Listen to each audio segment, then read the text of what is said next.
দুর্ঘটনা এইভাবেই ঘটে।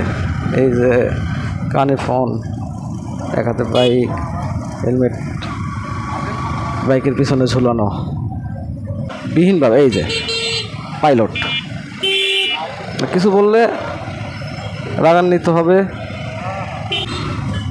আমাদের হাম্বা, বাবা হাম্বাগুলো রাস্তায় রিল্যাক্স মোডে আছে। মানুষের জীবনগুলো কেমন জানি যান্ত্রিক।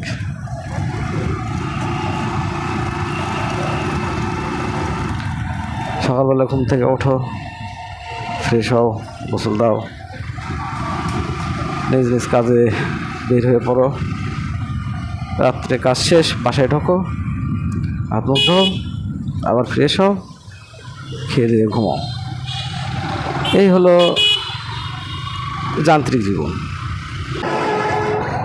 যাক, জ্যাম ছাড়িয়ে আমরা মূল রোডে, এখন মাটিডালি বিমান মোড়। এই রোডে আসলে মনটা জোড়ায় যায়। সত্যি কথা বলতে, এই রোডে যখন আসলে মনে হয় কোথায়।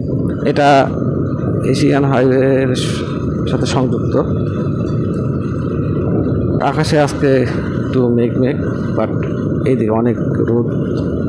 যেখানে আমরা যাচ্ছি সেদিকে মেঘ দেখা যাচ্ছে অনেক, আর এদিকে রোদ দেখতেই পাচ্ছেন। যেটা বলছিলাম সেটা হচ্ছে, অনেকে অনেক ধরনের মন্তব্য করে, অনেকে অনেক কথা বলে। অনেকে কেউ আওয়ামী লীগ সরকার বা শেখ হাসিনা সরকারকে স্বৈরাচার বলুক আর যাই বলুক,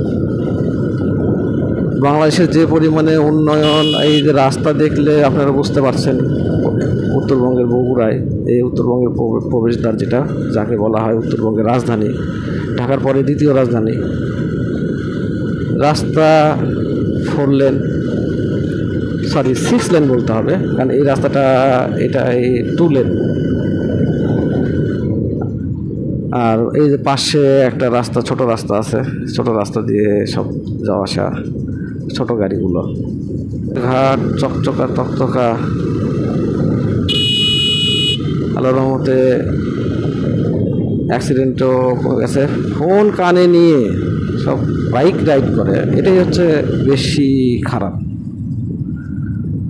বাইক রাইড করবা, ফোন কানে নিয়ে কেন? হেলমেটের মধ্যে পর্যন্ত ফোন ঢুকাই দিয়ে রাখে। যেগুলো স্ট্যান্ড এলাকা সেগুলো এরকম সিসি ঢালায়। সিএনজিগুলোর অবস্থা কি? হানিফ মামা,